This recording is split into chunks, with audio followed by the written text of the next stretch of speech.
everyone. Today we're gonna show a video, and right after it, our Guajajara relatives will begin our program with a song.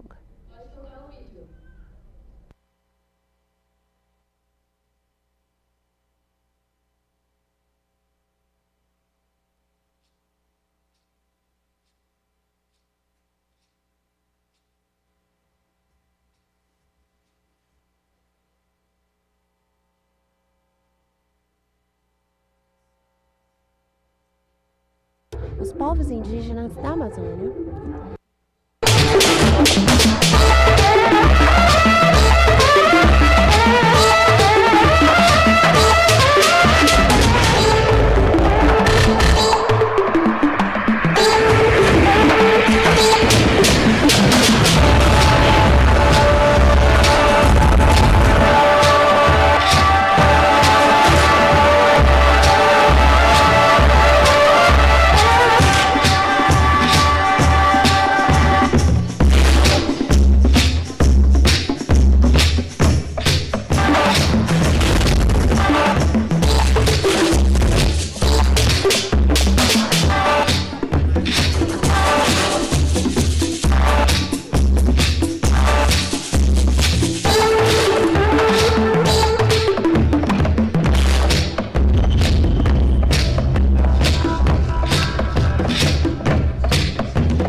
Obrigada.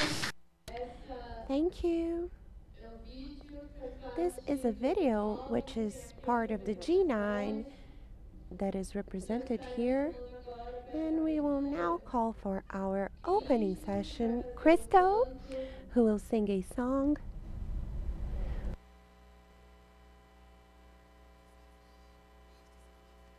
Please, Crystal. Rio de Janeiro has Christ the Redeemer, and we have our own Christ from the Amazon. It's the Guajajara Christ. Good morning, everybody. I'd like to invite you to sing with me this morning. All women who want to do so can come up to sing with me, including our dear minister. And I'll even do a heart for her.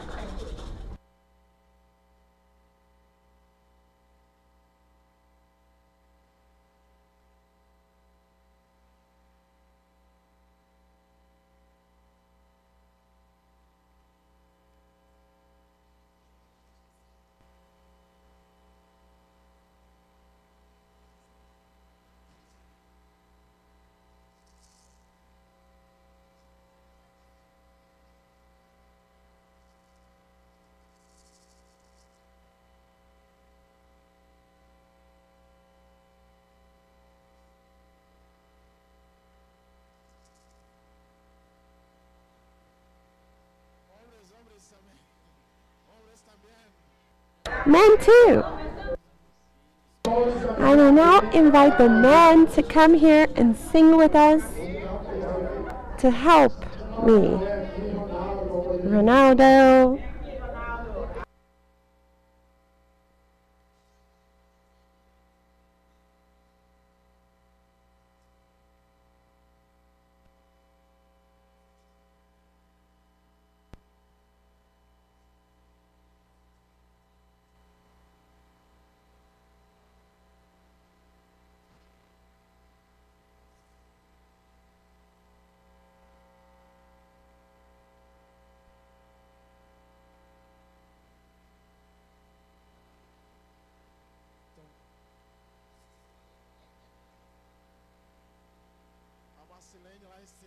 Where's Marcelene? She's a good singer. Let's call Marcelene Cari.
Thank you to Crystal.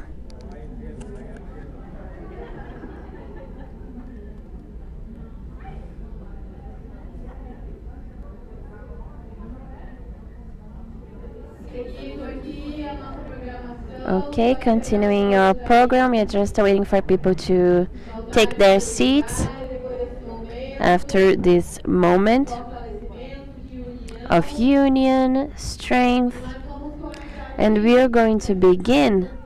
I would like to ask the help with our chairs here. We put them back and now we need to put them to the front again.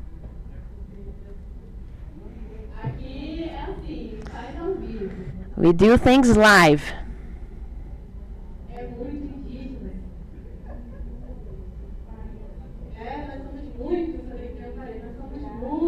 We are many. We are many here.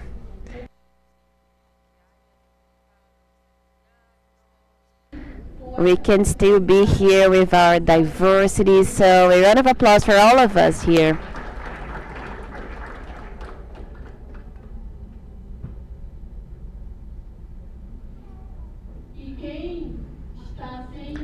And who has no interpretation device?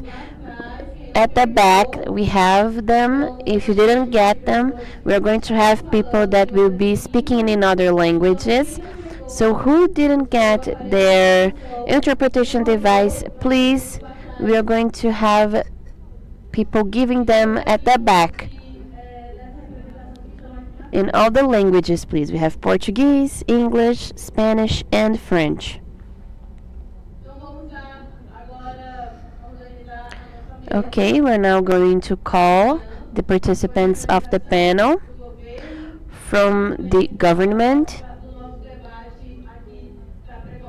to talk about the pre-COP. We invite then Maria Violeta Medina, a delegate from the Minister of the Environment and Sustainable Development from Colombia.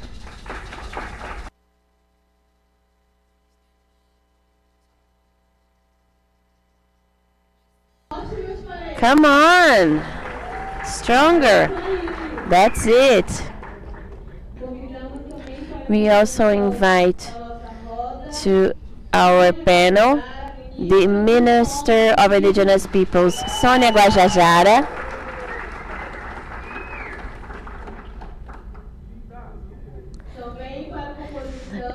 To the panel, I invite Toya Manchinelli, General Coordinator from Coiab.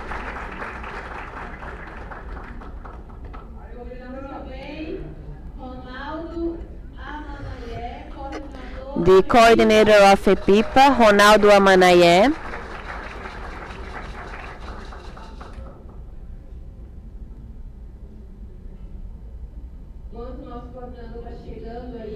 Okay, while Ronaldo is coming, we also invite the Climate Department from the Ministry of Foreign Affairs, Luisa.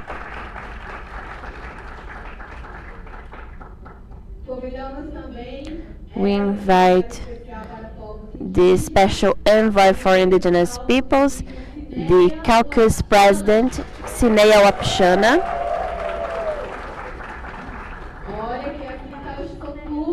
We have our fan clubs here. We see a lot of people excited. We also invite Maggie Shirley, Director for Forests and Climate of the Ministry of Foreign Affairs for the United Kingdom. Maggie also has a fan club. We also invite the Coordinator for the Articulation of Indigenous Peoples in Brazil, Kleber Caripuna. You can see how popular you are, Kleber. We also invite Jocelyn, that will be representing the G9.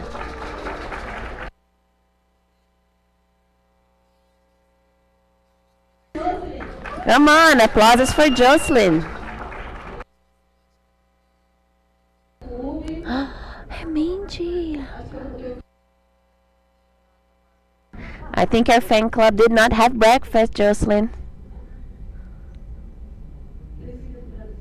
Do you need an interpretation device? Could someone bring an interpretation device for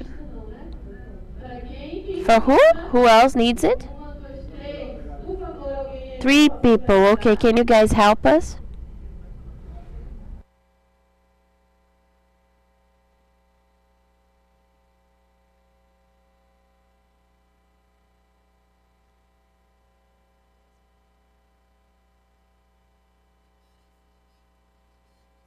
Right now, we invite the General Coordinator for Coiab to open our event, Toya Mancineri. For this process, this debate has been done, is being done, and will be done, and we are going to present a document where we request from states, what we want for them to perform regarding the rights of indigenous people. So welcome, everyone. Thank you so much. Thank you, Toya,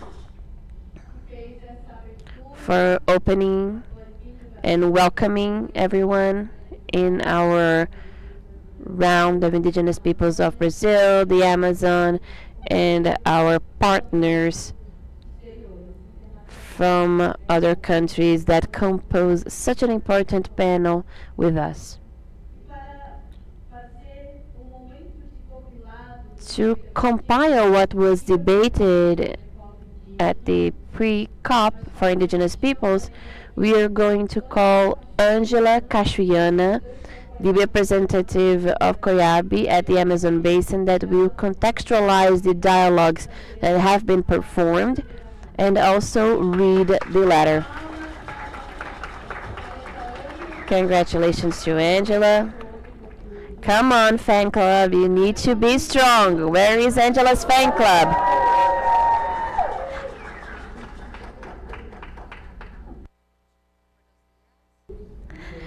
Good morning, everyone, authorities. On behalf of the Special Minister for Indigenous Peoples that represents the constant fight of indigenous peoples in such an important space with governments, welcome to a constant alliance within the Amazon Basin of Brazil and the world. We connect an important message to the world while going towards COP, but not only up until COP. It's COP, but taking a message that is essential for the world of an important and urgent alert, so that humanity as a whole can hear us, respect us, and follow our guidelines. And with this spirit that if it was with this spirit that we wrote a letter that is the continuity of many declarations that we indigenous peoples of the world have been doing, but especially by the leaders and authorities of climate, biodiversity in the Amazon basin, as well as with the responsibility that COP will happen in our territory at Belen. And with that, we have highlighted many important messages guiding access so we can continue this dialogue and so we can leave COP with at least a message from indigenous peoples, a message from us that is a starting point for a solution to solve climate change, considering that our voice has repeatedly said that the answer is us. And I will read the letter, the main letter, that states the following. Political Declaration of Indigenous Peoples of the Amazon Basin in all the biomes of Brazil for COP30.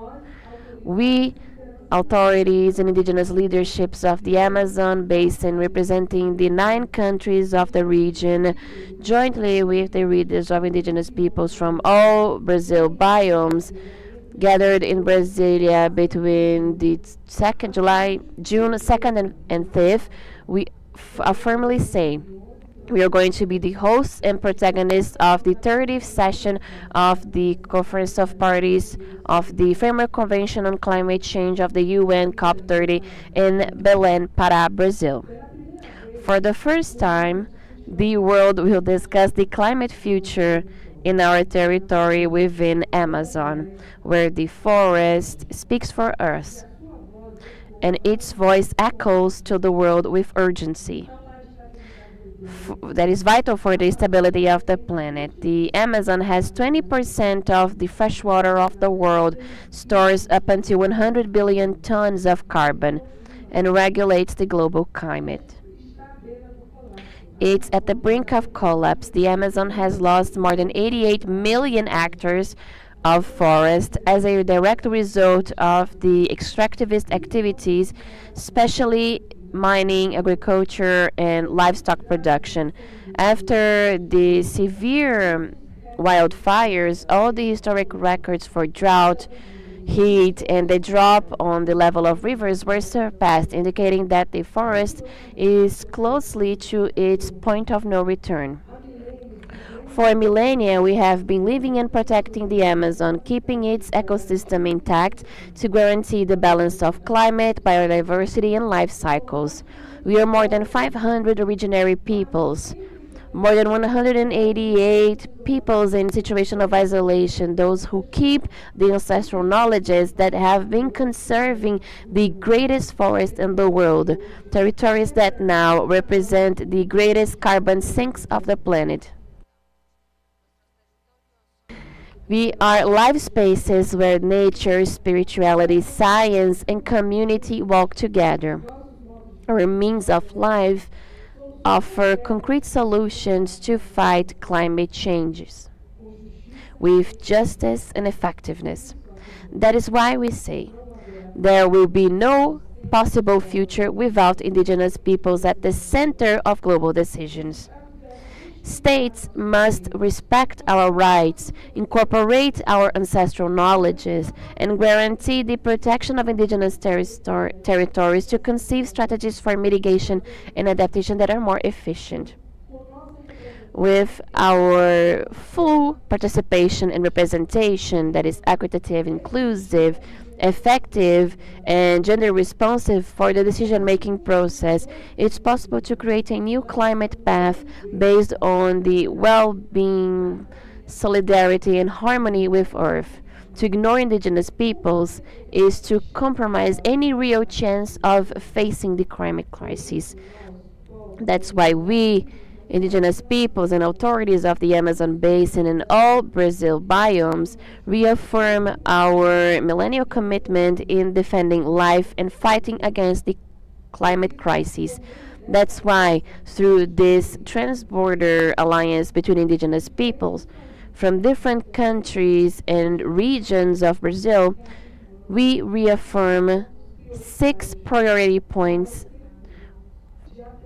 for the proposals of strategic access for indigenous peoples. One, the recognition and protection of all indigenous territories, especially those with the isolated and recently contacted indigenous peoples as a policy and climate reaction. Two, direct financing and financial autonomy. Three, effective representativity and participation. Four, protection of indigenous defenders.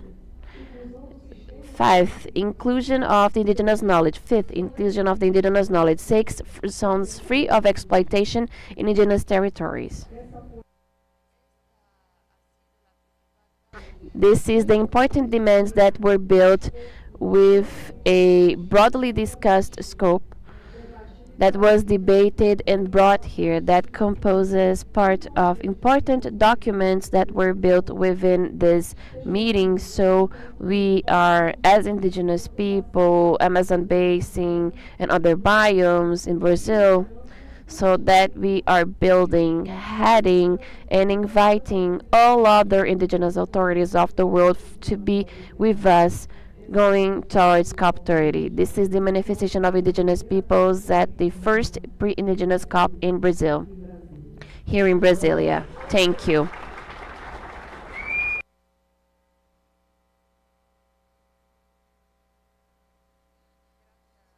Thank you, Angela.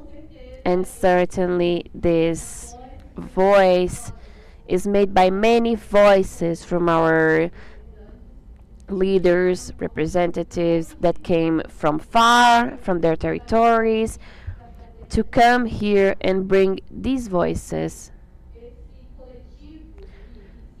and made this collective group impact in spaces like those of COP30 and other events. And we are now going to invite the Minister for Indigenous Peoples, Sonia Guajajara, for her speech.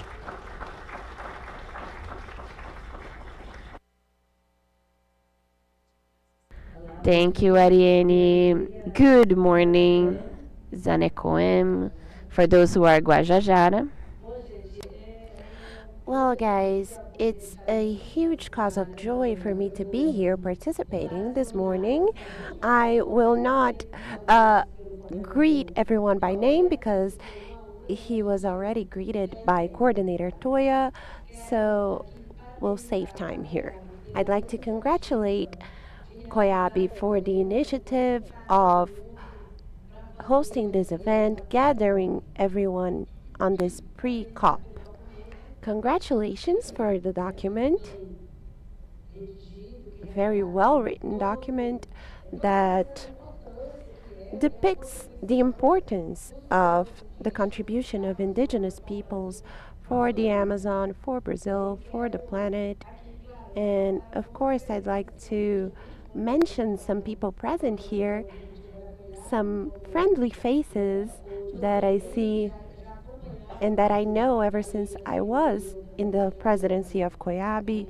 Jocelyn, who accompanied Koika, Valentin, who's here again, Mario, and I would also like to mention my friend Chico Apurina. And when we started, we were together, and Chico gave me a lot of support and guidelines. Right, Chico? It's nice to see you. I used to say Chico was my professor, but also Demetriu, who I hadn't seen for a long time, and I'm very happy to see here many people from the Amazonian basin and also from the Amazon who we hadn't met for a while, and of course meet everyone who's here right now leading this process and continuing this way forward, who has been trailed, this path that has been trailed by so many people for such a long time. And right now, we are hosting a climate COP in Brazil.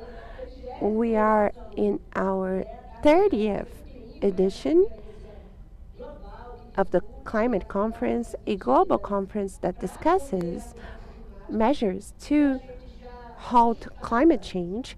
And we already ascertain that even though we have had 30 COPs, they haven't been enough to avoid the increase of the global temperature. And that agreement signed in the Paris COP, the Paris Agreement, to that we wouldn't increase the temperature by 1.5 degrees Celsius. After 10 years, we failed in stopping this increase. And 2025 is currently the hottest year in history ever since we started recording this historical series of temperatures. So this COP needs to work. This COP needs to happen with the protagonism of indigenous peoples, with participation from indigenous peoples. And this COP, for us, it's even more important because even though it is not a COP for the Amazon, it will be happening in the Amazon, in Brazil. And we need to do better than Dubai. And we will. Dubai was the COP, it was the 28th COP, and in Dubai we were there with a representation of about 300 indigenous peoples. This was in 2023 when we had the Ministry of Indigenous Peoples for the first time, and we articulated to take the biggest indigenous representation from Brazil. So together with Coiab, APIB, and the ministry, we came to Dubai with about 100 indigenous peoples from Brazil and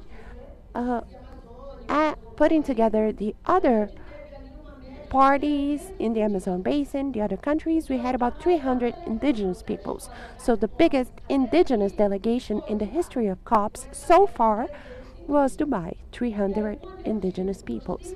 And when we say that we need to do better than Dubai, it's because we're working and we're going to have to work even harder to have the biggest and better and best COP in terms of representation and indigenous protagonism.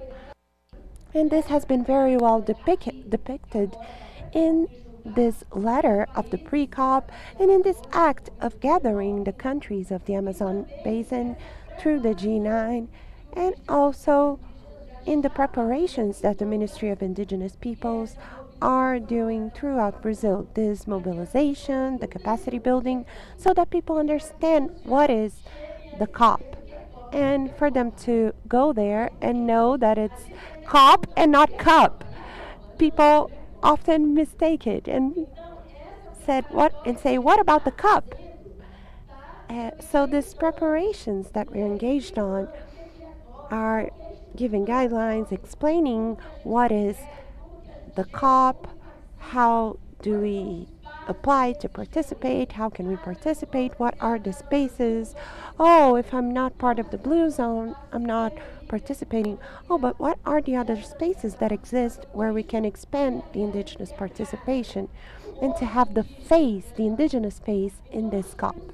So we have many challenges, many challenges, but we need to fast track our articulation, our organization, to seek out supporters and financiers, the partners who have always been with us, to now increase that support, because it's not cheap to go to Belém and to stay in Belém during that period. It's a very high cost per person, and we need to actually organize our participation, but also our financiers to help us get there. And the Ministry of Indigenous Peoples by itself will not be enough to guarantee a structure, food, lodgings for the amount of people we want to bring to Belém during the COP. So about the registering of participants, we are still talking to SECOP, to the COP presidency, to guarantee the 500 credentials for Brazil and the 500 credentials for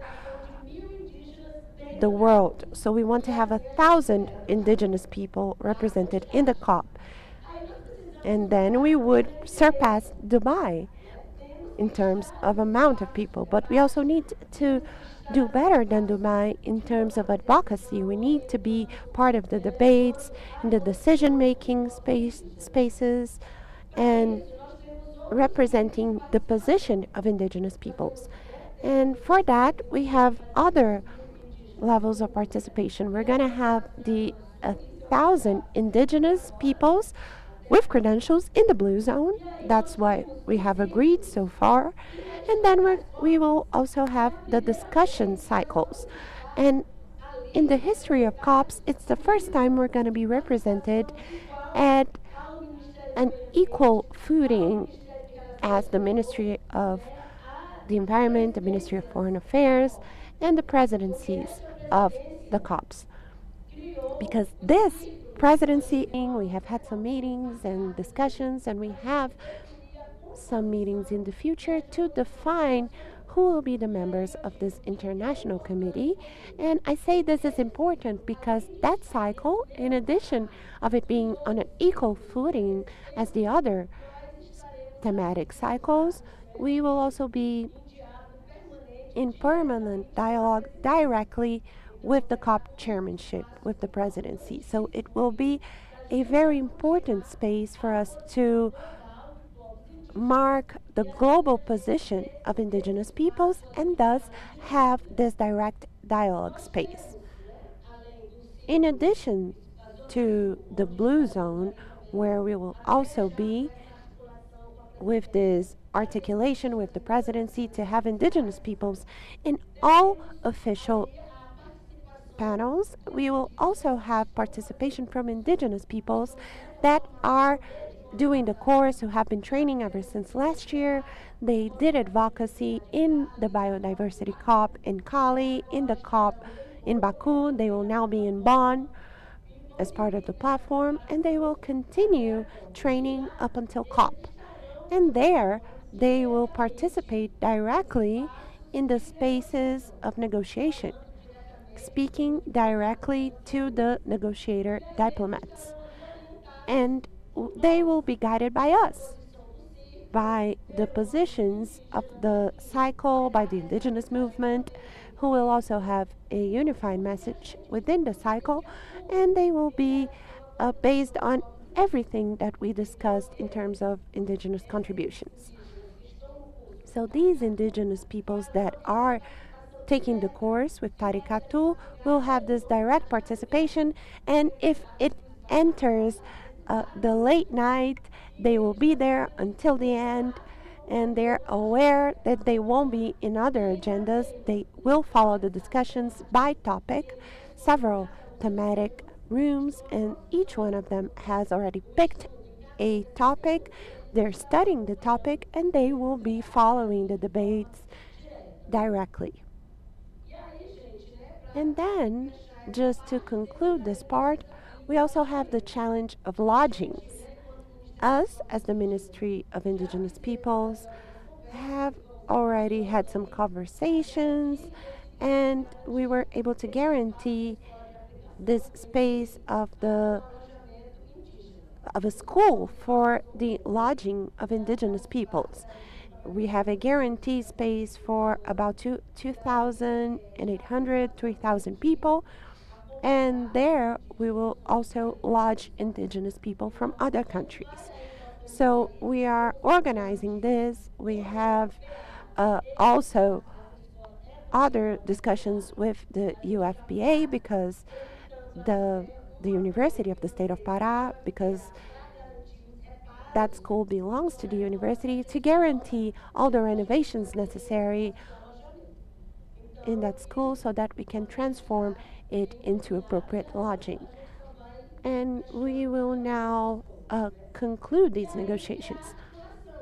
And then we need to coordinate. We are here in this direct dialogue with the Ministry of Environment, with the Ministry of Foreign Affairs, represented here by Luisa, And we have had this permanent dialogue with the Ministry of Foreign Affairs and with the presidency of COP so that we can, in fact, have a guarantee and an understanding of what is the demarcation of indigenous lands and what it means for the mitigation of climate change. So we're having this direct discussion to include the demarcation of indigenous land, the role of indigenous territories and indigenous peoples in the way they relate to the environment and the concept of their own ways of life to mitigate climate change. So these are conversations that are already happening, and the movement has discussed a lot.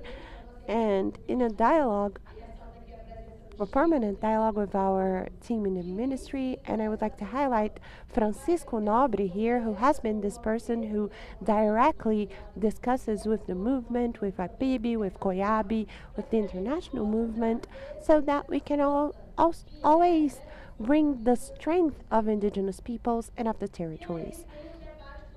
And then we also have a debate about financing, which is the other key point that is important for us, right? And I'd like to remind everyone that when we started the indigenous participation in 2009, 2010, we already talked about this need for the partners, the countries, to do direct financing for indigenous peoples. But there has always been a mistrust and an idea that the indigenous organizations wouldn't be able to manage the funds, so that the countries should be the one to receive the funds. But in the last 5 years, several studies have shown that only 1% of what is announced in the COPs, only 1% reaches the territories.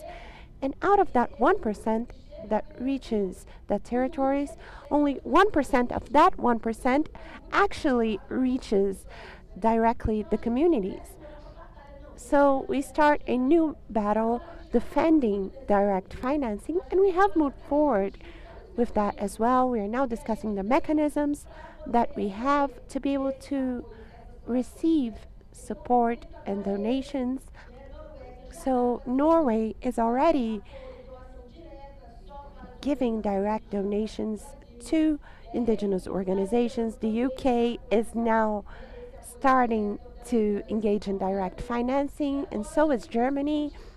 And now we discuss the indigenous participation in the funds that are being announced, including the TFFF, and we are discussing with the Global Alliance for it to be the executive secretariat with the World Bank to manage that resource as the indigenous movement here in Brazil, and also the FCLP, which we have already announced that is coordinating and also seeking out other countries to donate the pledges to support the indigenous territories directly in our projects.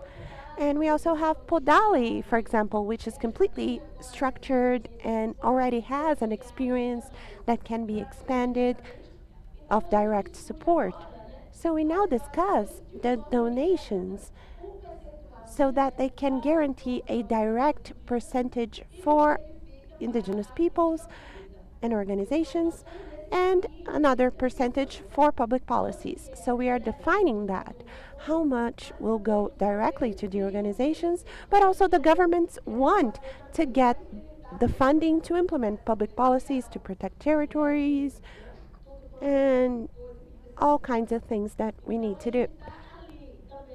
And we are also engaged in that dialogue so that we can both guarantee that this part of having indigenous governance and self-governance of the resources, but also how the government can also receive part of the resources and fairly distribute it considering the role of the state. So about climate financing, we have had very good discussions. APIB and the Global Alliance have been leading that process internationally and nationally, and we are also deciding how us as the Brazilian government can also advocate for that. And we have been able to engage in a good dialogue with the ministries involved that also have a decision making role. So I talked about the credentials, about climate financing, about the physical structure of the COP, and my time is also up, right? Well, and I gave an overview to show you that we are very optimistic that this structure is going to work, that our participation is going to work, and that the agreements, most of all. And why do I say that this COP needs to work? Well, because we're already experiencing the real impacts in the indigenous territories in Brazil and in the world. You have real impact happening. Many people have lost their homes, many people have died due to temperature changes, due to extreme events, and we here in Brazil concretely live through a drought in the Amazon. And how does that directly affect the peoples, the rivers, the fishes, the animals, and the lives? We also deal with floods in another season of the year, and I'm talking about the Amazon, but this is a reality of Brazil and all over the world.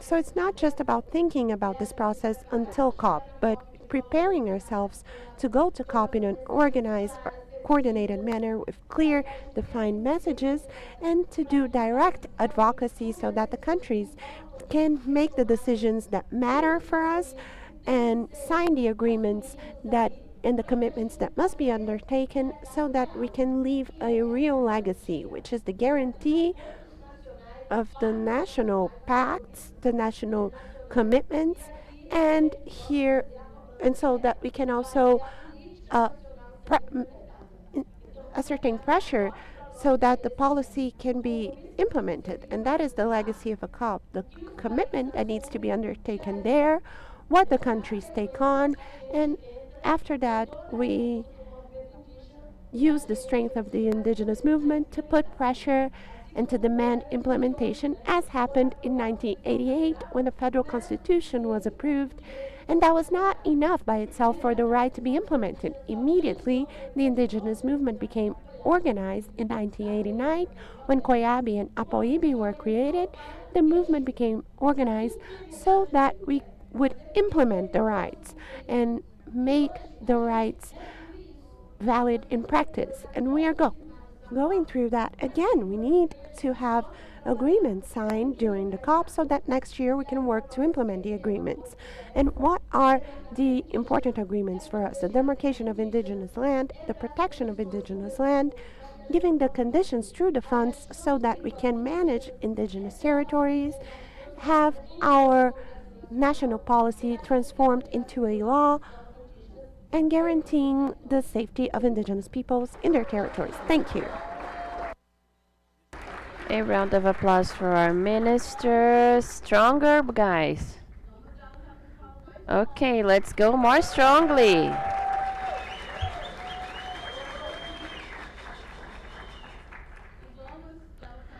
And also, let's be even stronger to our general coordinator. Where is his fan club? Minister Sonia will now have to leave as she's going to have another appointment. And right now, through the general coordinator that is now delivering the letter that we leave here, the pre-indigenous COP, to Minister Sonia Guajajara. A round of applause.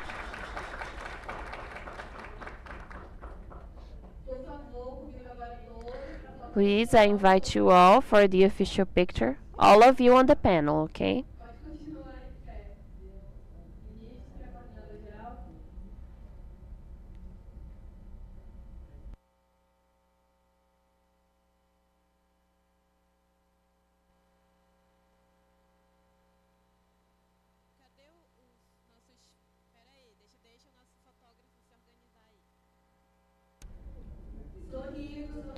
Smile.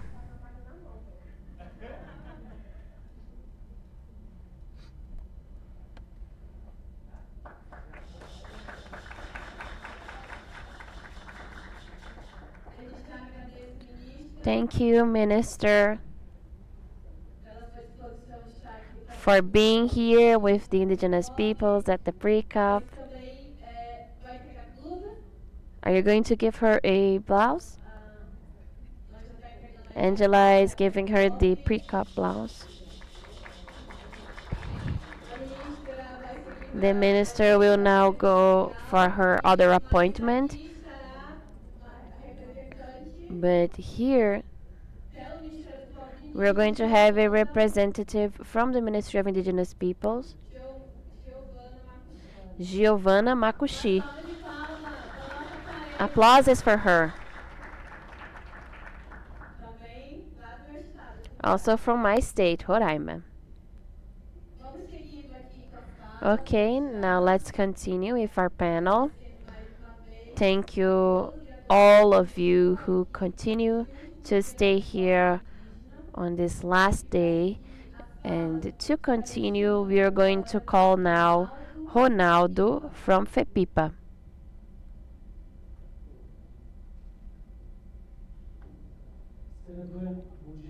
Good morning, Ronaldo Maraé. For those who do not know me, I'm FEPIPA's executive coordinator. Well, I was a little concerned.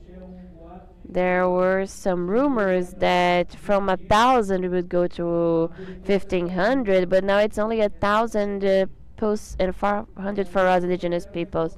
And I just would like to reinforce what we have talked about and what was suggested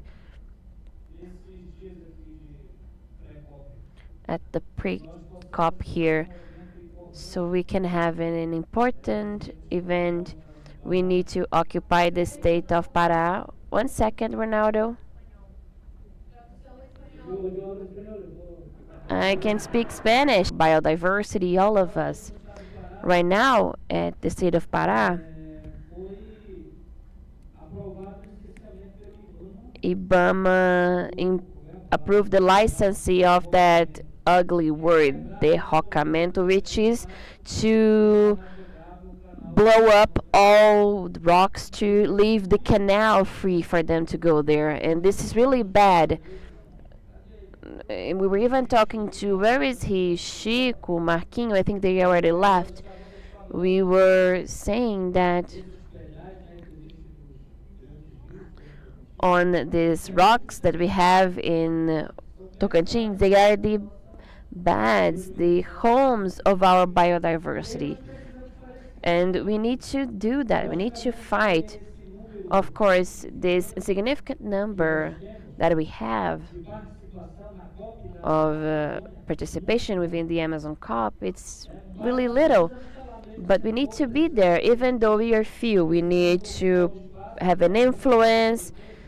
And a concern that I have, which I think it's sometimes exaggerated, is that we need to have relatives that are qualified to have technical discussions, legal discussions within such spaces like caucus. The other one, I forgot the acronym, UNFCCC. It's a CCCCC. And when I went to learn an acronym, there is a new one. What's the triple T, T, F, F, F, F, F? Later on, you translate that name for me. So, I mean, it's serious. That's not enough. We need to fight to call authorities' attentions that are at Milan. I mean, it doesn't matter if we say that it's just a technical legal discussion. I mean, our federal constitution is there. The Congress is ripping it apart. We need to have a movement. If the government doesn't guarantee anything for us, as was said here, what about us that need our partners? We need our financiers, we need the other countries from the big potencies to help us to do that. And may it be truly policies that can be done, not only in theory, as was the demarcation of our territories with the 1988 Constitution And we still have a big demand on that. If we just speak, speak, speak, hablar, speak, speak. They do not know. Okay. I'm trying to joke here, but this is a serious thing. You're paying attention, right? This is our last day. We want to go home. We are happy to go back to the woods.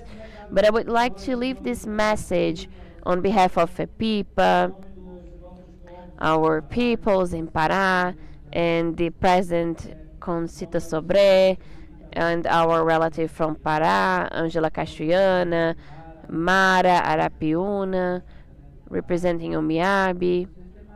I don't know if there are other people, but on behalf of all of you here, let's go there, eat acai, fish. It will be expensive, it will be paid in dollars, but we need to fight.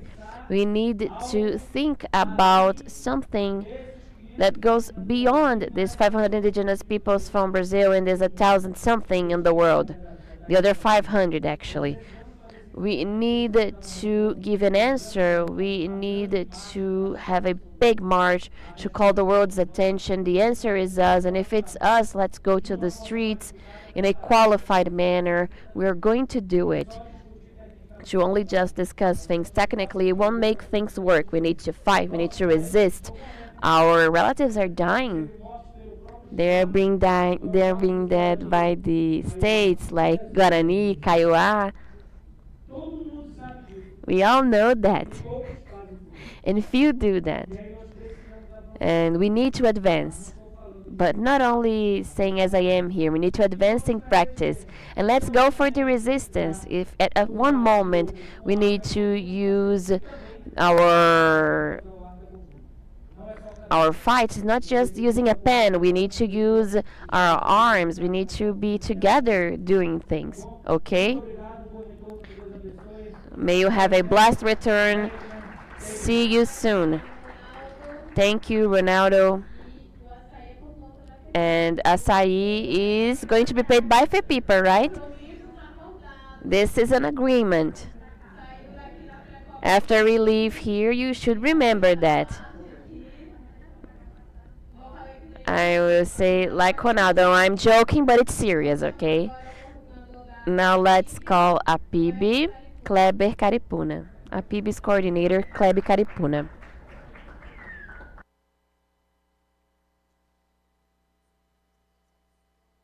Hello everyone, buenos dias, good morning, bonjour. Are you okay? Well,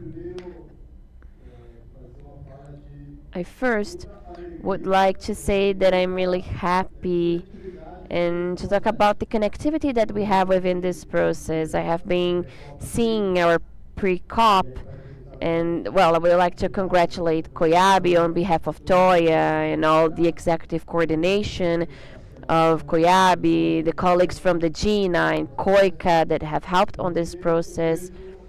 As I see that many of the agendas are connected, as I said on the first day, we have come from Congo. Many of our colleagues were there in Brazzaville. We come from a freeland camp that this year had around 6,000 indigenous peoples, many from outside of Brazil, other regions. Coiab positively articulated with our companions in Australia, where the next COP will possibly happen, to, connect our agenda. So we see, I'm really happy as we see the advocacy that we indigenous people make are well connected. Also, we say that they are traditional people, local people. This advocacy at a regional, national, in each country, of each representation, but also at a global level, how much our agendas are connected, and how can this become a major potency to go towards COP30 and after COP30, which is a bigger challenge yet. that we are going to have when talking about the commitments that will be taken on by governments, countries, especially for Brazil, the commitments that will be taken on by the Brazilian government regarding indigenous peoples, the demands, goals, and commitments with us. The post COP moment will be a challenge for us to try to keep this connection standing, this unity, to really demand for the full effectiveness of the commitments that will be taken on. And I see really happily the unity, the connection that we have been doing from our diversity, relationships. I see a strong connection with our fight, advocacy, agendas. I would like to use this moment to salute everyone here in this panel who is here on behalf of Coiab, with our colleague Toya, and to say that for APIB, as one of the organizations of the Global Alliance, my role within APIB, representing the Brazilian Amazon, and this dialogue that we have been doing, I will leave today on this last day of our pre-COP with a duty to fulfill with you all. This is within the document that we have read, that we built together, that represents, and I see clearly today, we are going to launch officially in many languages the official document from the Brazzaville Congress in Congo, where there is a lot of things that connect or that are similar to the main themes that we have here on our pre-COP and the document that was made on the Congo Congress for Tropical Forests of the World.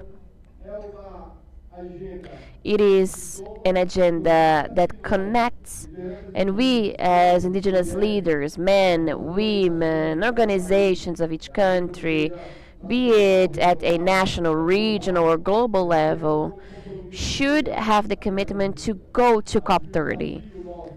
Our challenge of participation in terms of surpassing many challenges, we are going to be able to do it easily. Our people, when they are called, they go there no matter the conditions. But our main challenge is to guarantee this presence in official spaces. We have been saying this ever since the first day. The next agendas that we're going to have are fundamental, like the one that we're going to have at Bonn.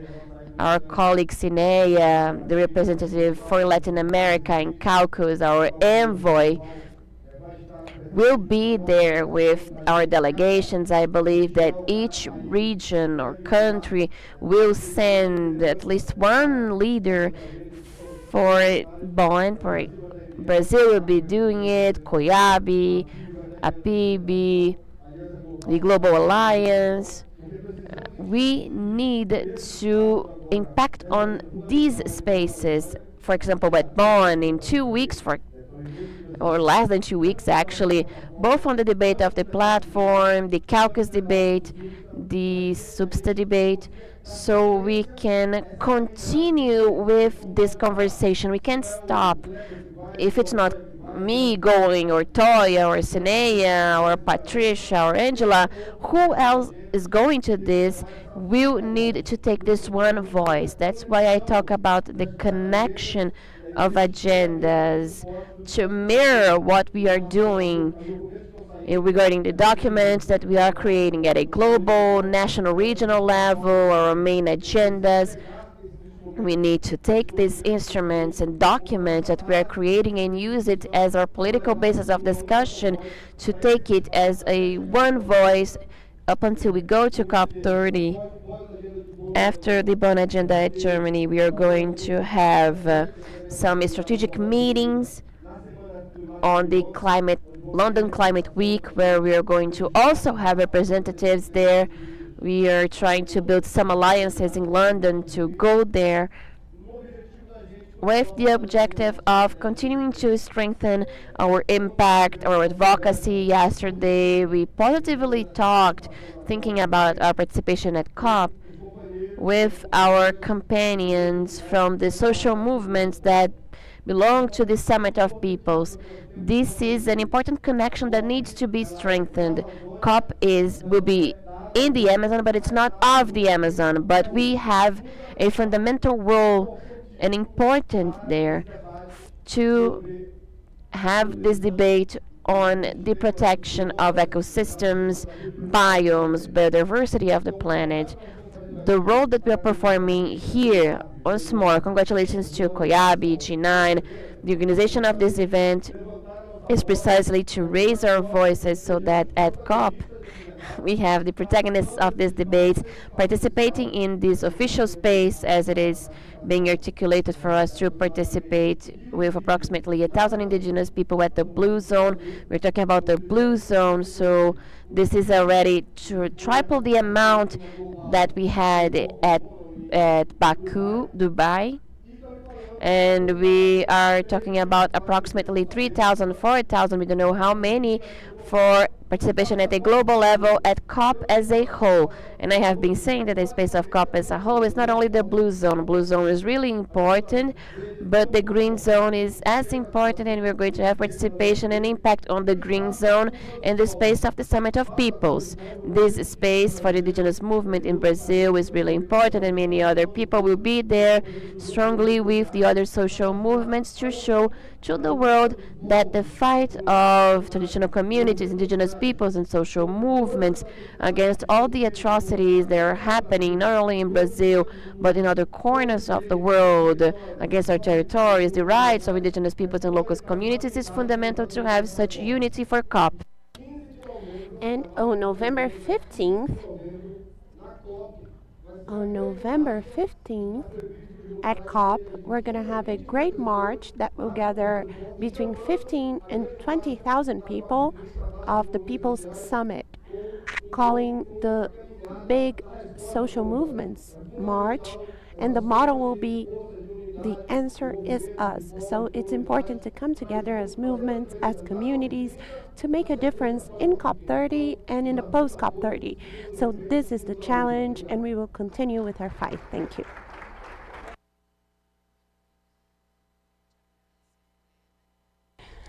Thank you, Kleber. We now invite Jocelyn.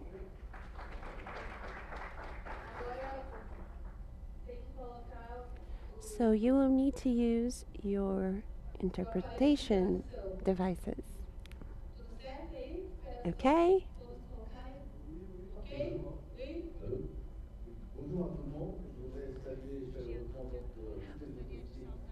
Good morning, everyone. I'd like to greet all authorities present here, especially our Honorable Minister, Sonia Guajajara, who gave us an overview of the way forward, which is very important. And what we understand here is that we are in a permanent mobilization, and we find ourselves in a mobilization that has happened ever since 1992 in Rio 92, when the states of the world gave only 3 minutes to the 500 million indigenous peoples. And Brazil is the birthplace of the big events, because Brazil, during Rio 92, Brazil hosted Rio 92 at the time, and now it will host COP30. So your country hosts very important events, relatives. You are a propeller in this global process, especially when it comes to indigenous peoples and our strategic issues. I would also like to congratulate our organizations for the permanent efforts through COICA, through the G9, national organizations in Asia, Africa, and the Americas, in the north of the Americas, in the Caribbean, especially the European countries where we have all of the parliaments and executive branches of Belgium, Netherlands, Denmark, Norway, And I'm very happy to note this, and I'd like to thank these countries for their solidarity to the indigenous resistance around the world. I would also like to thank you for being here and for hearing us out. So, this permanent mobilization started with very important initiatives, and now I will wear the G9 hat. G9 is an initiative, and I would like to specifically congratulate the Colombian indigenous peoples. We have you as a representative here, and your country has propelled new forms of energy in the biological conditions, putting at the table a political declaration that shed light on our ways forward. And thank you once again for the Coiab leadership, the indigenous peoples of the Amazon, the mobilization of Venezuela, Guyana, Ecuador, Peru, Bolivia. In spite of the difficulties that we know that we face, and in spite of the political setbacks and the things that are happening today. And I would like to conclude by saying that us at the French Guiana are also taking several initiatives to strengthen our cooperation tools with Brazil through the state of Amapá. We signed a cooperation protocol from the basis, which was not only institutional, and a people's collaboration. The second initiative, which we voted in the National Assembly of the Guyana, is the implementation of European groups of territorial demarcation, and I hope that this will help us deal with the issues of biodiversity and the fundamental rights of indigenous peoples of the Amazon. Thank you very much.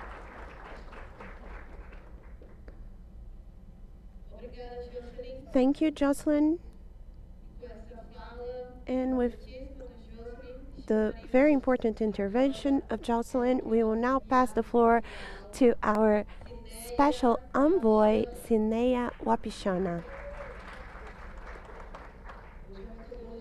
Today, the methodology is different. We need to stand up. Good morning, everybody. Good morning. I thought my fan club was no longer in the room. Where's my fan club? The fan club of our co-chair. So we have heard throughout this morning an overview that the minister has brought forth. I think it's very enlightening for those who are going to participate in the COP. And we are here discussing what we want to take to that space, and also Kleber and all other panelists made very important contributions. And I'd like to say that this is a very important moment. We want to take this document that we're building together.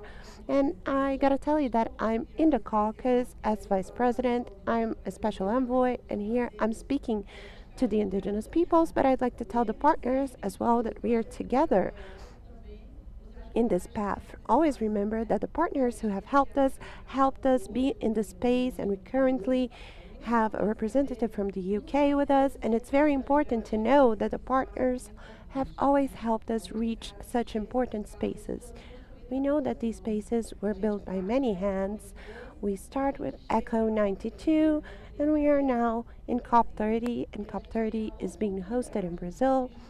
And we have the opportunity of bringing together all of these issues that we have faced, including in this context of many setbacks, and connect them to the discussions held during COP and all the topics that will be a field of dispute and make our voices be heard. And today is the 5th, so it's the Day of the Environment, right? Are you happy? I'm not very happy, because more and more, whenever we have a setback and when our rights are taken away, especially in the legislation that needs to be more cohesive in its actions, we currently know that we are having a setback in terms of licensing. And that, for us indigenous peoples, is a direct threat to indigenous territories. When the legislation which loosens the punishment for deforestation, that's very concerning for us because us indigenous peoples have always been creating conditions to do the territorial control of our territories. So whenever the legislation brings setbacks, we need to create new strategies to keep our territories and our livelihoods.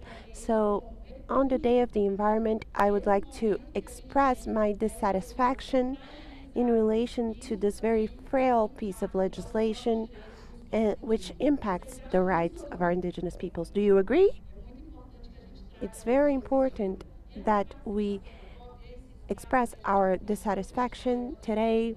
And the COP is a space that we conquered, where we're taking our voices, that we need to take our voices according to the document we have drafted here.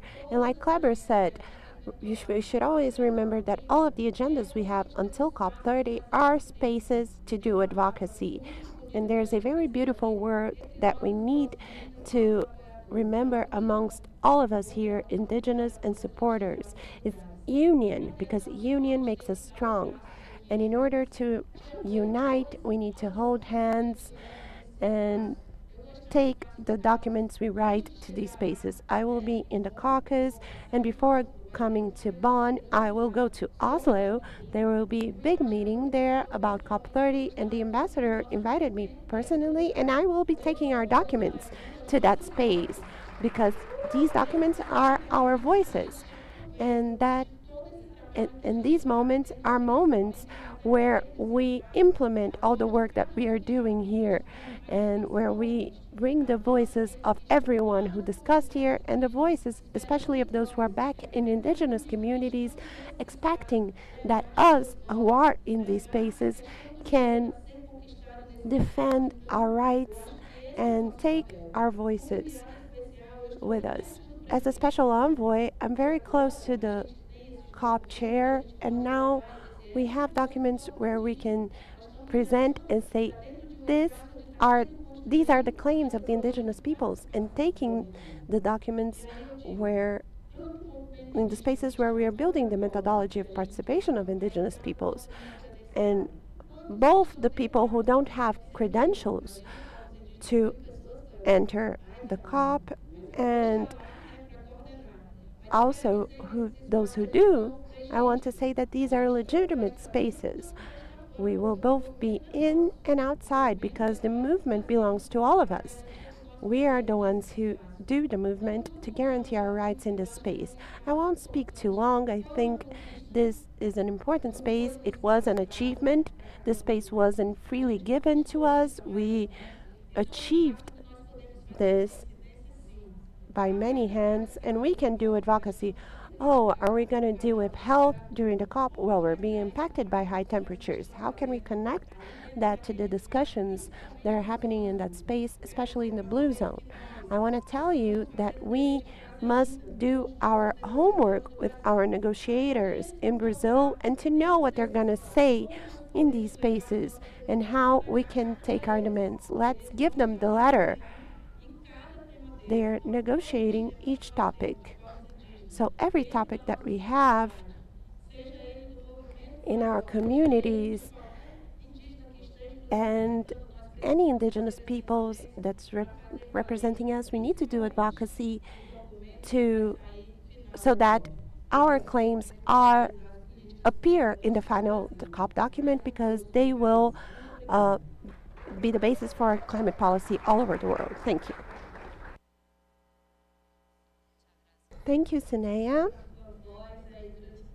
And you have been our voice for the last few days, always bringing the technical aspect and explaining all of the acronyms that are always changing. And that's why we say that the end is not COP30. We will have to keep on fighting, but COP30 is a starting point, and it's important that we understand what is a COP and not a cup. But it's like the World Cup of indigenous peoples as well, right? But it's COP, not cup. And now we're going to invite Maggie.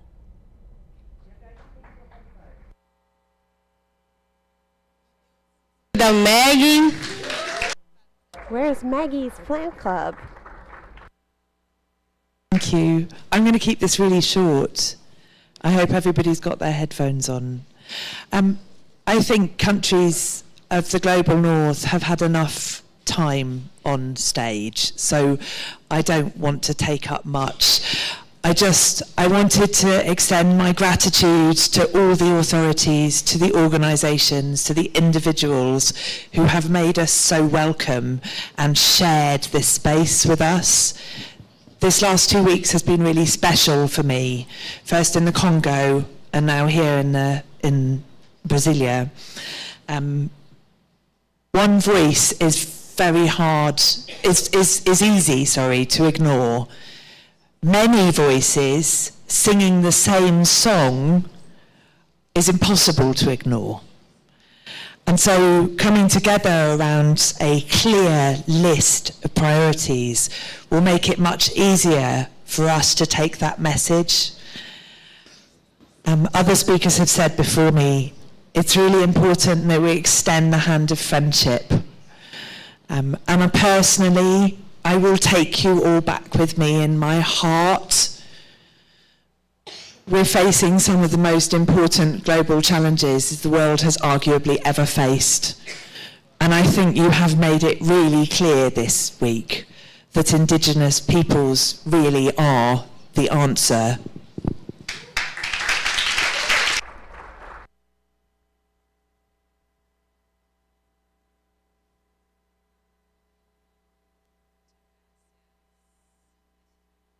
Thank you. A very important and emotional message because, like we say, we're not alone, we're together. So we invite everyone who is from other countries to also hold hands with our peoples. And we now invite Maria Medina. Where's Maria's fan club?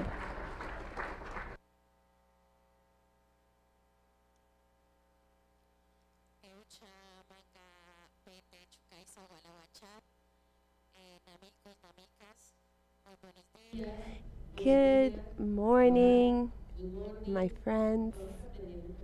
We're learning all languages here a little bit. Well, first, I'd like to thank you for the space, for the invite to such an important event which prepares us on the brink of COP30. I would like to extend my gratitude to our minister, the first indigenous woman that after 200 years is occupying such an important role in Colombia and in a ministry that needs the perspective and knowledge of indigenous movements, especially indigenous women. And I would like to also recognize not only the importance of women occupying high-level roles, but also in the exercising of these roles. And I am very happy to be here because a really important moment for us was listening to the 6 points that the Amazon basin has elected to take to the COP. And I'm very happy to know that we are not distant from each other, not as governments and not as indigenous peoples and indigenous movements in Colombia. And that's very important because we believe that joining efforts and holding hands is very important for us to achieve success in importance so important like the COP. And I wanted to separate my intervention in 2 moments. First, I'd like to tell you about how Colombia is preparing to participate.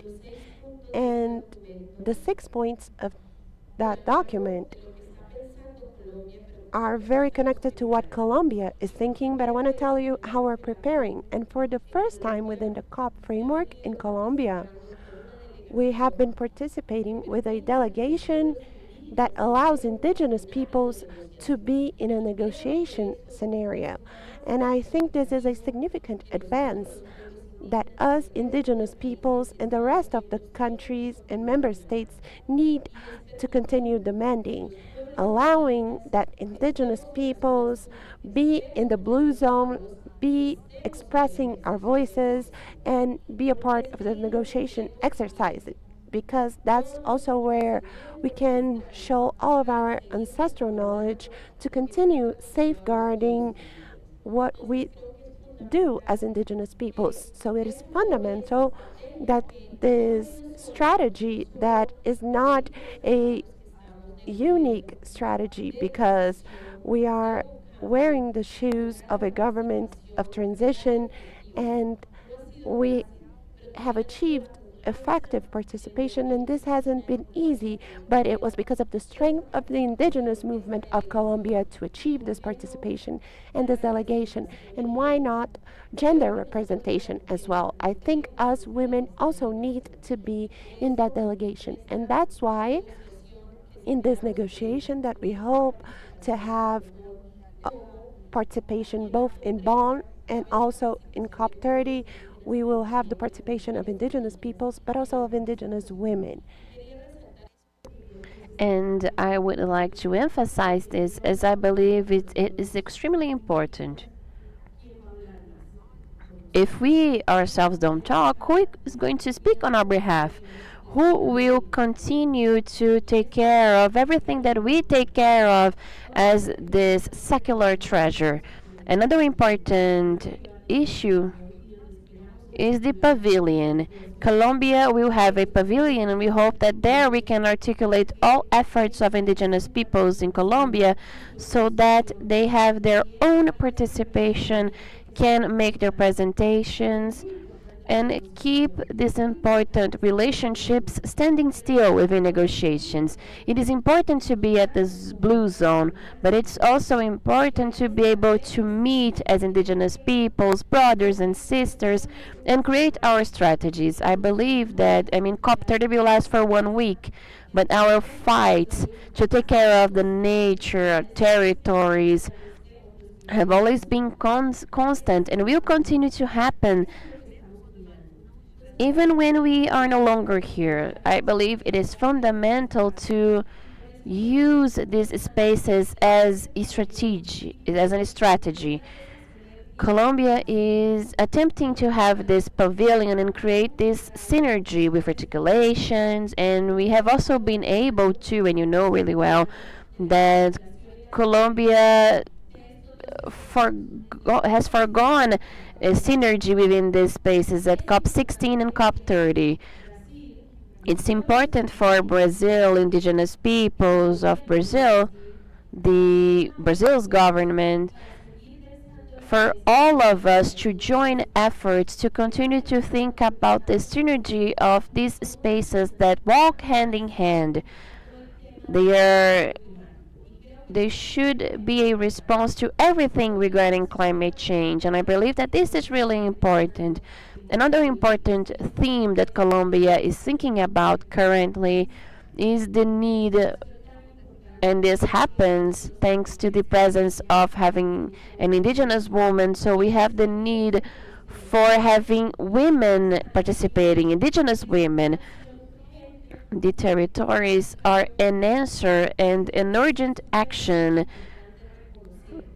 This is important and should be recognized. That's why we talk about governance, on land titling,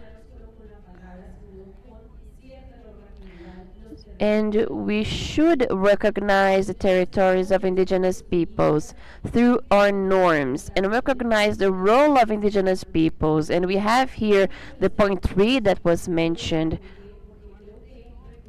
and I took notes of each one of the points of the declaration, because I believe that the recognition of the ancestral knowledge of indigenous peoples is key to offer a response, to say to the world that it's necessary to think about this. Impacts are not going to be only on us, but it's on all humanity, and that's what's key. We are thinking about this within COP, and that's why I invite Brazil's government, indigenous peoples, as in Colombia, you will find a brother to have an alliance with. So we agree with all the 6 points. We are aligned. And I can say that Colombia's government, the indigenous peoples, we are at the forefront and united for this COP30. This is really important. So I would like to leave this message today for all of you here. I would like to thank Coiab for this invitation, as we believe that this will allow to articulate strategies, and we are going to also have a meeting with Dr. Sonia. We will have a meeting with both ministers at Bonn to continue to talk about COP30 and to also continue this conversation on indigenous peoples of Colombia, to meet the delegation that will bring not only the voice of the government but the voice of indigenous peoples and the territories. Thank you so much once more for the invitation. And I take with me this document as a commitment which will be our flagship for COP30. Thank you so much. Thank you. And now we're going to call Luisa Valadares. Come on, let's have a fan club for Luisa. Well, I will speak seated as I am timid. It's the first time that I'm here. Have not been in the ministry for long, but I am honored to be here. This is a big responsibility. My name is Luisa Valadares. I'm from the Climate Department of the Ministry of Foreign Affairs, and I followed the theme of transparency, the indigenous platform. I would like for those who are here would like for the person that is in my place is to be an indigenous person. The role of a diplomat is to inform and represent, and we have an enormous weight on us to be here representing Brazil, and Brazil is an indigenous country. So I would like for an indigenous person to be here, and I'm really happy to see that some advancements have been made on that. The program to train leaderships that Minister Sonia has said is a first step, and I'm really happy to see that everyone here is talking about occupying spaces, about impacts. As a negotiator, I noticed that many times the government's position needs to receive indigenous influence from the civil society also, and I am here to hear what you have to say, to think about possibilities for advocacy, change. Oh, I need to speak slower, right, because of the interpretation. I'm sorry. Well, the main message I would like to pass as the Ministry of Foreign Affairs and Government is that we are here to hear you, to have dialogue, think together about solutions. I'm really happy to see that we have many Amazonian partners from Amazonian countries. I understand that the solution goes through this. We need to think on how to attribute value to the land, water, to what truly has value. And we are Amazonian countries, the indigenous peoples, needed to unite themselves to take their voice to these privileged spaces of negotiation. We have observed that this is not working. The 3 letters of the COP30 president have been talking about implementation. Apart from recognizing the importance of indigenous peoples and the occupation of such spaces, we have been talking about implementation. And the answer really goes through indigenous peoples, traditional communities. They have a pivotal role on this answer to think about new models, means of life that will surpass the current predatory system that we live in that is not working.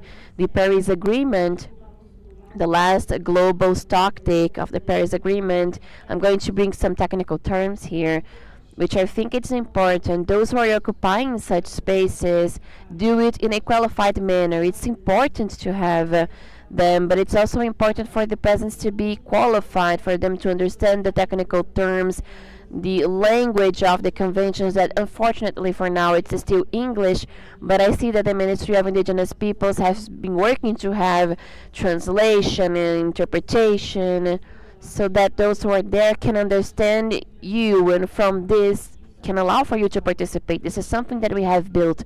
I would like for COP30 to be a first step towards this goal to have more participation, qualified participation, and the beginning of a process that can be transformative for inclusion of indigenous peoples, traditional communities, other voices in spaces that need to be more plural so that we can have a change really happening. That's it that I would like to say. I'm here to hear you.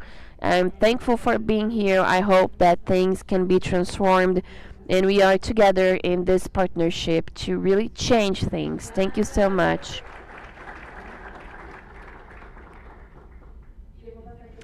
Thank you, and now I will pass to my stage partner, Alana Monchinetti.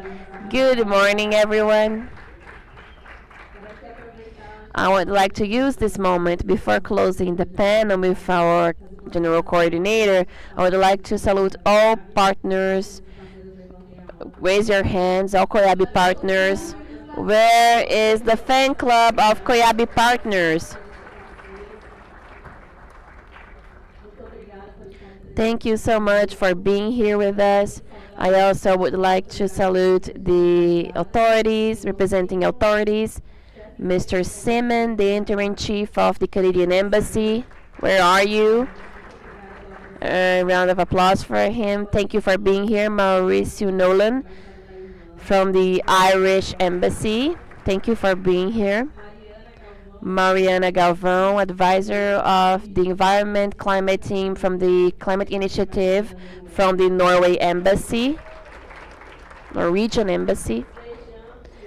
Svijan Yoli from the United Kingdom Embassy. So I would like to say that all authorities, please, if you are here with us, talk to Vinicius, the support and our secretariat, so we can salute you. And once more, a round of applause for everyone here and for our Coiab network. The Coiab's network fan club needs to be stronger. Where is our Amazon? The answer is us. That's it. Now I will pass it on to our General Coordinator, Coiab General Coordinator, Toya Monchinetti. Where is his fan club?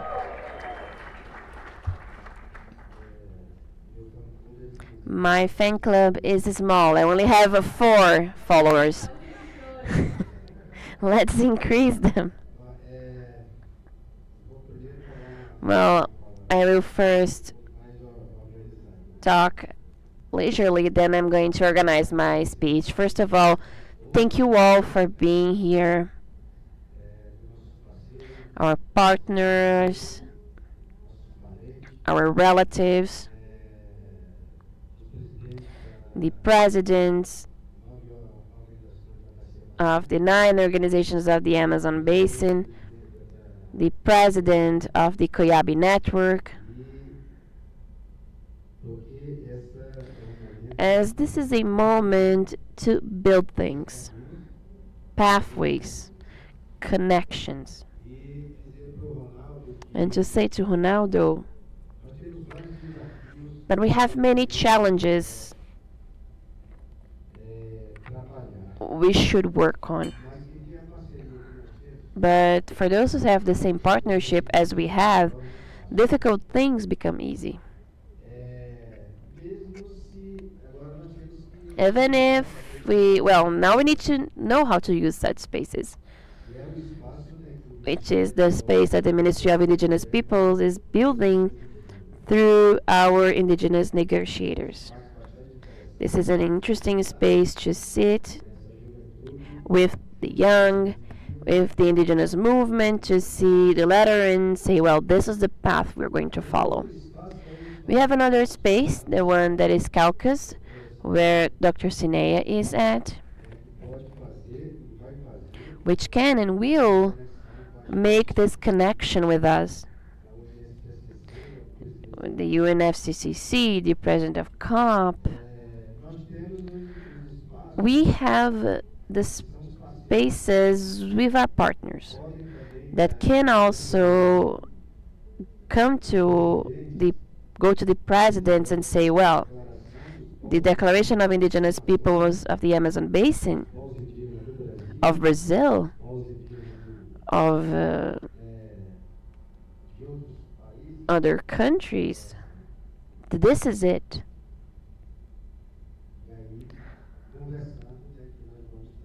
And stating that we will be achieving what we want. Ronaldo, where are you? He left.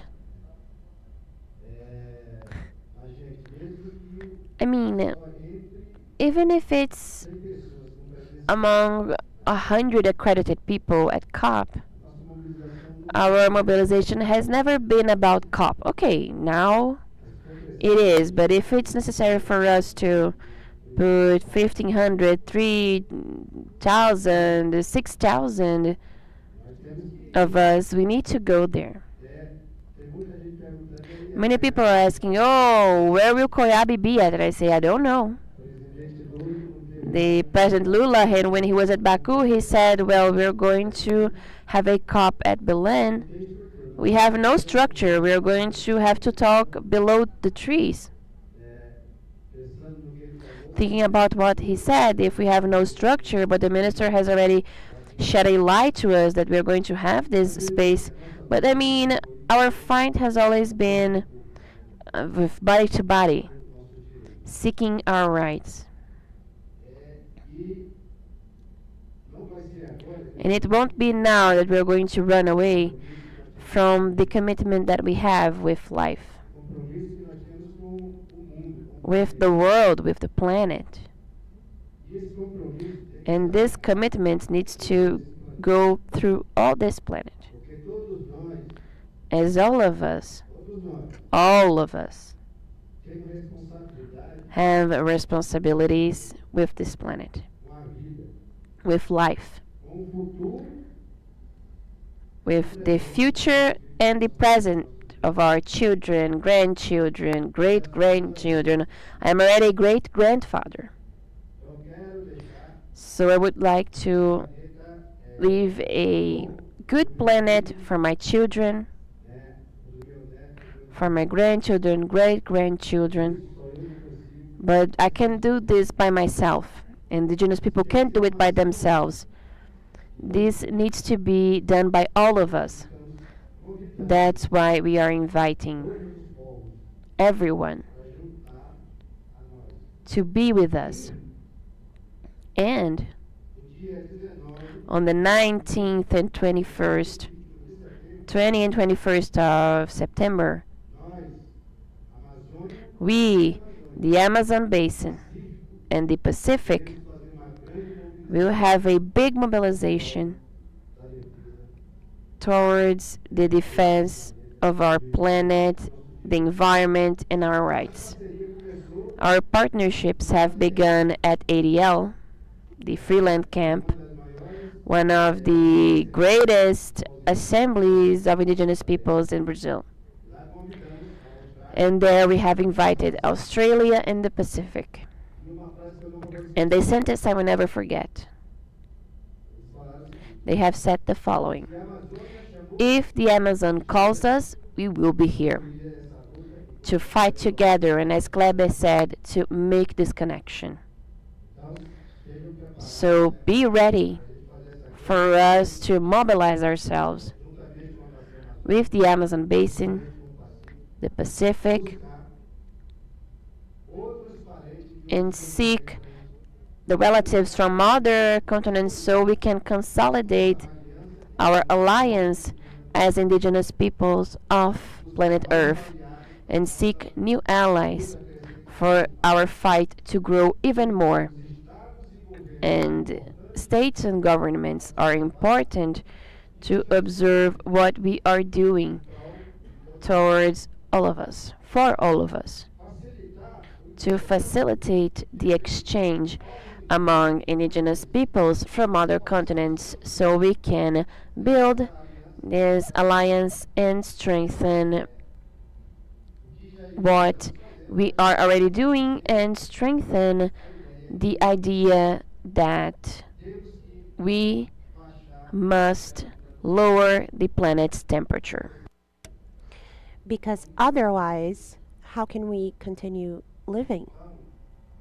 So, this is all of our responsibility.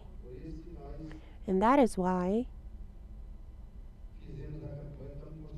we are building the campaign, The Answer is Us. And we are the answer, and that we is not just Indigenous peoples, it's all of us. Thank you.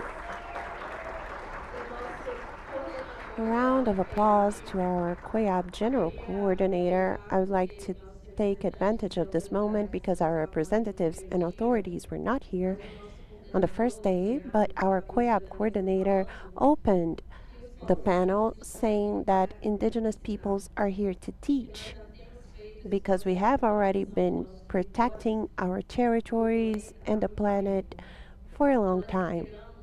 So we hope that all authorities here today, government and non-government authorities, are also here to learn with us, have their hearts open to listen and read the political declaration of Indigenous peoples for us to think about what the coordinator has said in real change. I would like to invite Jocelyn to deliver our political declaration to the representative of the Ministry of Environment of Colombia. In Spanish here. A round of applause.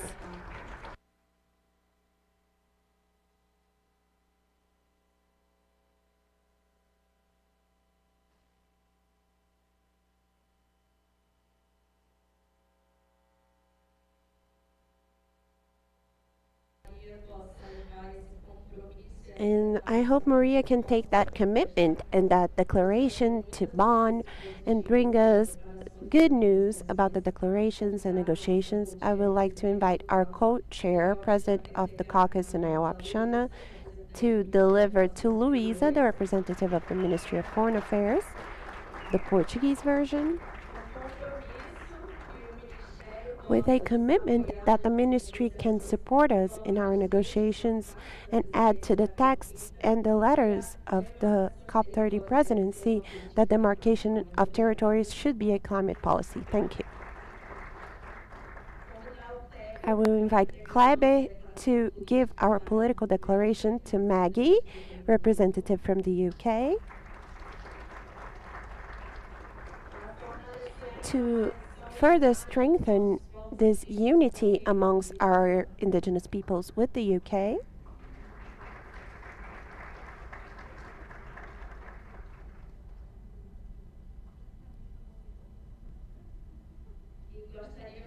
And we would also like to thank everyone for being here. We already took our official picture with our minister. We will now deliver the political declaration to our representatives who are present here today. And once again, thank you for your presence. I would like to invite our coordinator, Egeneva, to conclude the panel. Coordinator Egeneva.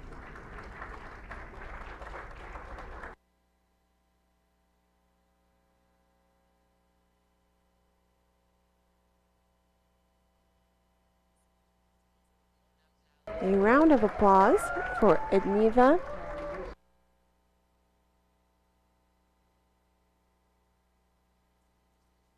It's our Minister of Finance who will coordinate with the other ministers of finance of the COP. I wasn't even expecting this moment. First of all, I'd like to thank each and every one of you for this moment of being here together with the partners, our international leaders, our general coordinator.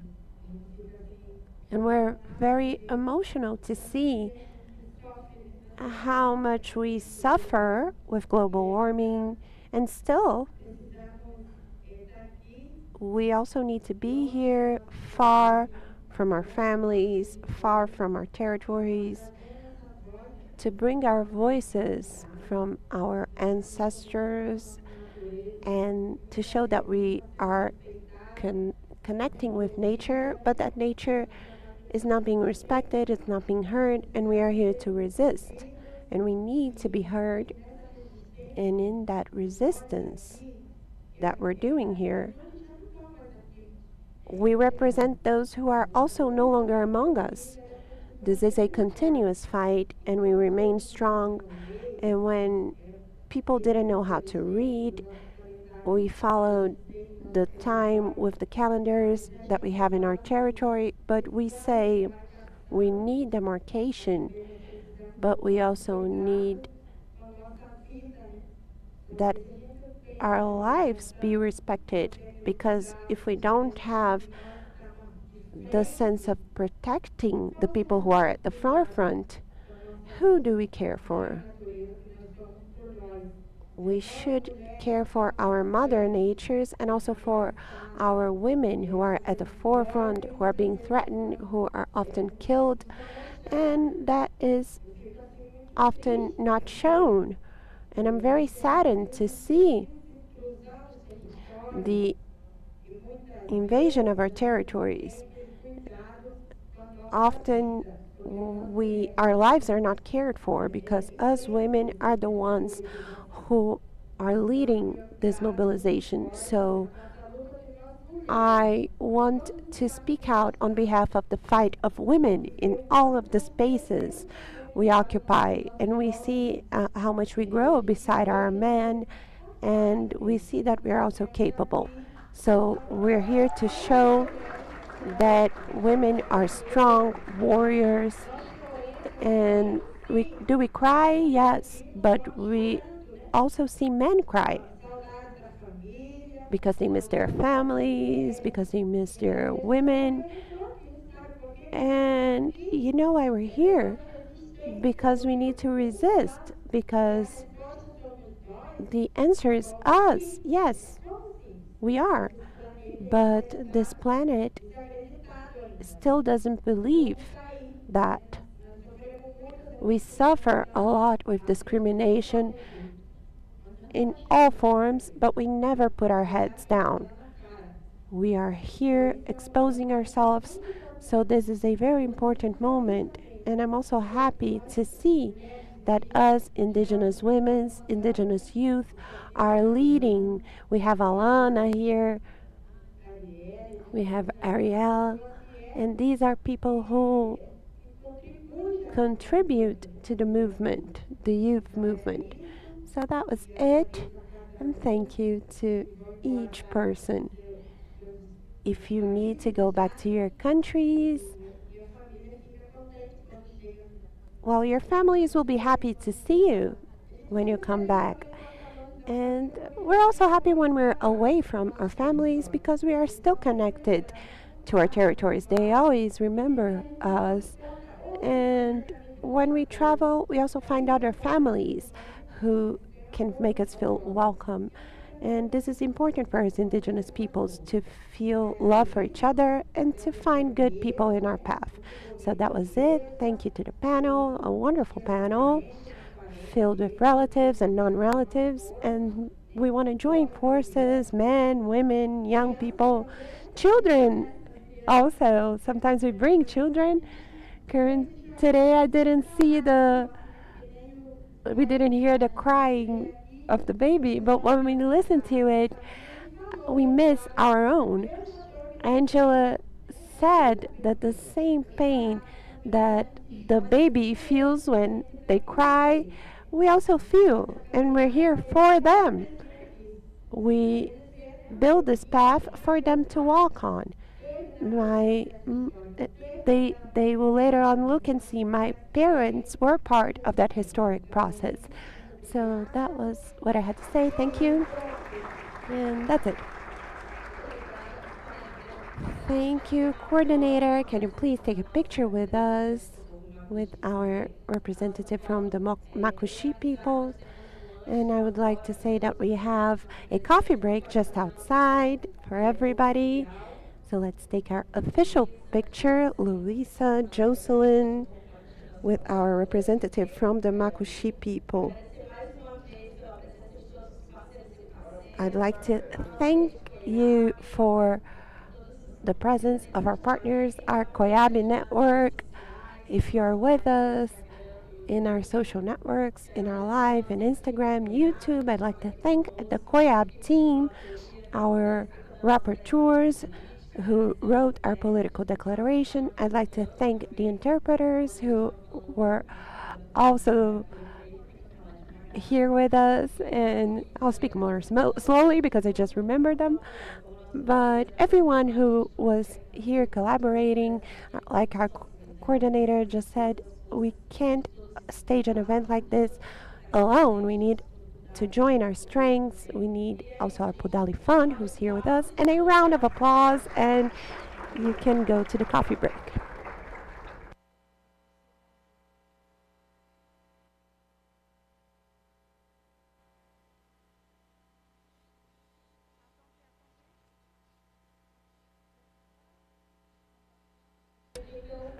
Okay, so we're not going to come back because it's almost noon. So let's do a closing ceremony here, please. Let's close this event together. I would now like to invite. Where is our relative? Our Guajajara relative. He's our official MC. So let's do our closing. He's our MC. I'll put him down in the cop list. Wait a second, relative. We will now conclude the event. We will no longer come back to the auditorium.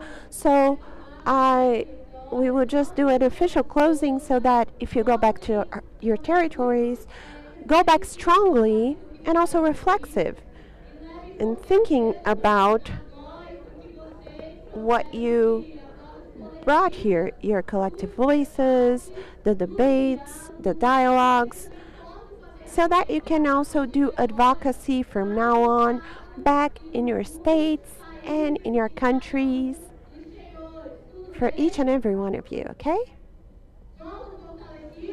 So, are we going back stronger? Yes or no? Are we strong? The answer? And I ask that everyone who's at the back, please come here so that we can take an official picture. Everybody. This is the last thing we're going to do, so please gather around. Come up on stage for us to take the final picture. Our partners, our allies, everybody, please come here to take a picture with us. Relatives, come up to the front. Take your flags, your signs.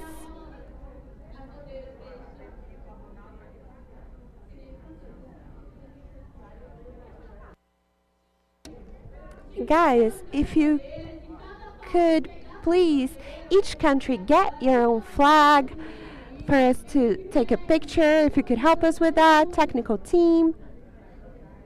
Please get the flags so that they can also be in our picture.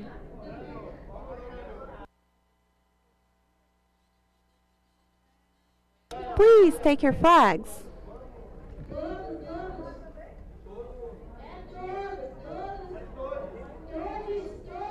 Everybody, partners, leaderships, and to take a picture, please take a picture with the flags of the countries.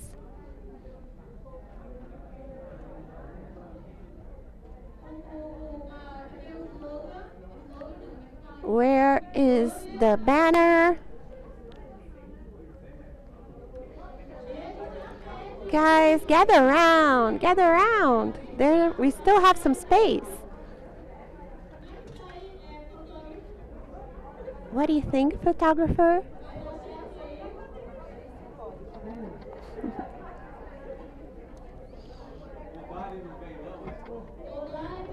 Podali, where's Podali?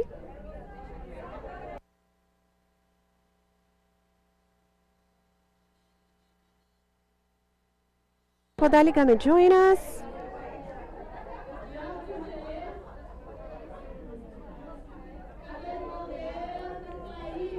Where are the country's flags? We only have OPIAC here.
We are going to have a meeting with ACTO at 2 p.m.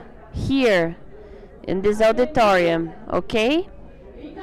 Thank you guys. We'll be back at 2 p.m.